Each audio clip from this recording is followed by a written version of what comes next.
Doctor Pentapati Pullarao గారు ఉన్నారు. పెంటపాటి పుల్లారావు గారు, బంగ్లాదేశ్లో కొనసాగుతున్నటువంటి విధ్వంసకరమైనటువంటి సంఘటనలు ప్రపంచానికి ఎలాంటి సందేశాన్ని ఇస్తున్నాయి? ఒకటి ఏంటంటే, బంగ్లాదేశ్ పుట్టికల నుంచి 71 నుంచి 2000 వరకు 54 సంవత్సరాల్లో ఎప్పుడు గొడవలే, ఎప్పుడు తగులే. చాలా ఆశ్చర్యం. ఇది అంతా ఆలోచన ఏమొస్తుందంటే, మనం హిస్టరీ అప్పుడే 50 సంవత్సరాల తర్వాతే హిస్టరీ ఇది కరెక్ట్ అది కరెక్ట్ కాదు అనకూడదు. 100 సంవత్సరాల టైం పట్టాలి.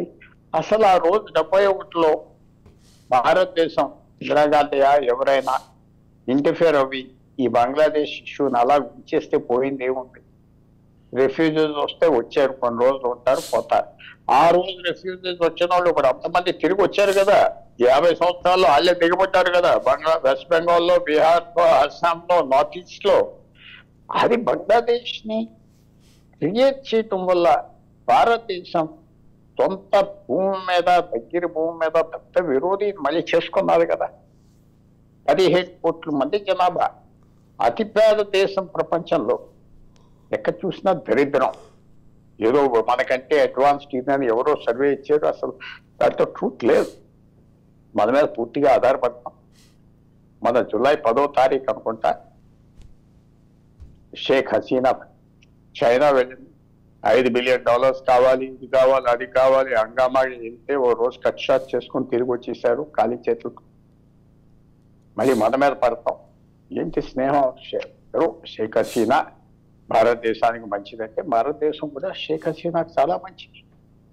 మనం ఎంతో డబ్బు ఇచ్చాం, రైల్వేస్ ఇచ్చాం, పెద్ద ఎక్స్పోర్ట్ మార్కెట్ పవర్, వాటర్, అతి గౌరవం. #1 కంట్రీ భారతదేశం అన్నకి బంగ్లాదేశ్ అని ఎప్పుడు చూపెట్టాం. First visitor to India.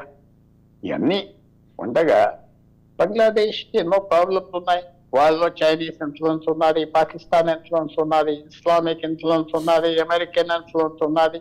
అసలు ఆశ్చర్యం ఏంటంటే, ఎంతమంది అక్కడికి వచ్చి దున్నుకుంటున్నారు. ఆశ్చర్యం.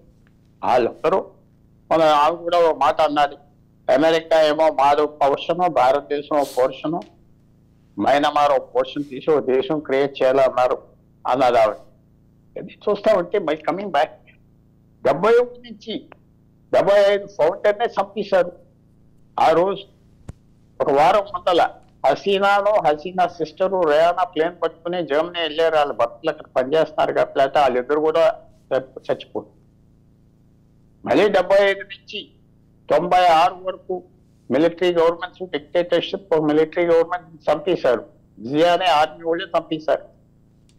తర్వాత ఈ గొడవలు పెరుగుతూ ఉన్నాయి. Uncertainty, instability. ఒకనప్పుడు సౌత్ అమెరికాలో కొన్ని దేశాల్లో పెరీనియల్ ఇన్స్టెబిలిటీ ఉండేది, అస్తమాన ఇన్స్టెబిలిటీ ఉండేది. అది ఇక్కడ బంగ్లాదేశ్ కనపడుతుంది. ఈవేళ కనపడేది ఏంటంటే, ఏదో మొహమ్మద్ యూనుస్ పెట్టారు, 84 ఏళ్ళ మనిషి, నోబెల్ ప్రైజ్ అన్నారు. ఒక్క మాట అనలేదు నిన్నటి నుంచి. ఒక మాట, హిందువులు నాలుగుని చంపేస్తారంటే అంటాడు, మిగతా వాళ్ళు కూడా చచ్చారు కదా అన్నాడు. ఆ మాటలు అస్లాంటిగా చెప్పాడు. అస్లాంటిగా కండెమ్ చేయలేదు వైలెన్స్. ఆయన తీసుకొచ్చి పెడుతున్నారు, ఫేస్ గా పెడతారు. ఒక వారం రోజుల్లో, 10 రోజుల్లో, 6 నెలల్లో ఆయన ఇన్కేపబుల్ అని తీసి పారేస్తారు. ఆర్మీ రూల్ 1 or 2 years ఉంటుంది. షేక్ హసీనా పార్టీ ఎక్కడికి వెళ్ళవు. వాళ్ళు ఆయన అబ్బాయి అన్నారు, మేము ఎక్కడికి వెళ్తాం, 54 సంవత్సరాలు ఎలక్షన్ పోటీ చేస్తాం, పోరాడుతాం. ఏదో ఈ గొడవలు జరుగుతున్నాయి. ఒక 15 రోజులు, నెలలు కొంతమంది దాక్కుంటున్నారు నాయకులు. మళ్ళీ రోడ్డు ఎక్కుతాం, తర్వాత వచ్చేస్తాం అంటున్నారు. సో ఇన్స్టెబిలిటీ భారతదేశానికి ఏంటంటే, ఈ ఇన్స్టెబిలిటీకి మనం అలవాటు పడ్డాం, తప్పేం లేదు. సో మనం in taking it and straight మనం ఏదో అడ్జస్ట్ అయిపోతాం. అడ్జస్ట్ అవుతే వాళ్ళకి కాదు, మనం ఏదేదో వచ్చారు. అలాగే మాల్దీవ్స్లో వాళ్ళు ఏదో పనిచేస్తారు అనుకున్నారు, మళ్ళీ అట్నే తిరిగి వస్తున్నారు. శ్రీలంక వెళ్ళిపోయింది, చైనీస్తో జాయిన్ అయిపోయారు, మళ్ళీ మన దగ్గరికి వచ్చారు. సో కొన్ని రోజులు పోయినా పర్వాలేదు అని అనుకుంటున్నా. నేను విచారపడేది ఏంటంటే, 70 ఆలోచించవచ్చు. ఈ దేశం క్రియేట్ చేయడానికి భారతదేశం సాయం చేసింది ఒక హిస్టారిక్ స్ట్రాటజిక్ బ్లండరా కాదా? అంటే మీరు అన్న మిత్రులు ఎదురు అక్కడ 50 సంవత్సరాల్లోనే హిస్టరీ మీరు చెప్తారంటే కాదు.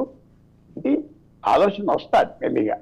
100 yearsకు ఇది అసలు ఎంత పెద్ద ఎంత స్ట్రాటజిక్ మిస్టేక్ చేశాం.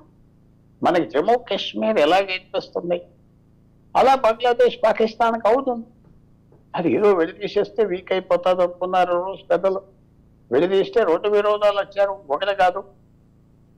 కానీ ఒక ఫైనల్ పాయింట్ ఏంటంటే, ఈవేళ షేక్ హసీనాతో మనకు మంచి సంబంధం ఉన్నది కాబట్టి చాలా గౌరవించాం. బంగ్లాదేశ్ మన ప్రభుత్వం అనలేదు మాటలు, ఆడెవరిని చంపినా ఏ వాళ్ళలేదు. సిఏ గురించి మెల్లిగా మాట్లాడాం. ఇప్పుడు వ్యతిరేక గవర్నమెంట్, హోస్టైల్ గవర్నమెంట్ వస్తే అన్ని హద్దులు ఉంటాయి. గవర్నమెంట్ ఆఫ్ ఇండియా ఇష్టం వచ్చింది చేసుకోవచ్చు, ఇష్టం వచ్చింది చేసుకోవచ్చు.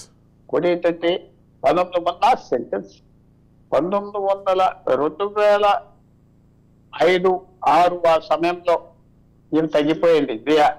దాదాపు 20 సంవత్సరాలు అవేక మలయాళ పవర్లోకి వచ్చిన ఆ భారతదేశం వేరు, ఈ భారతదేశం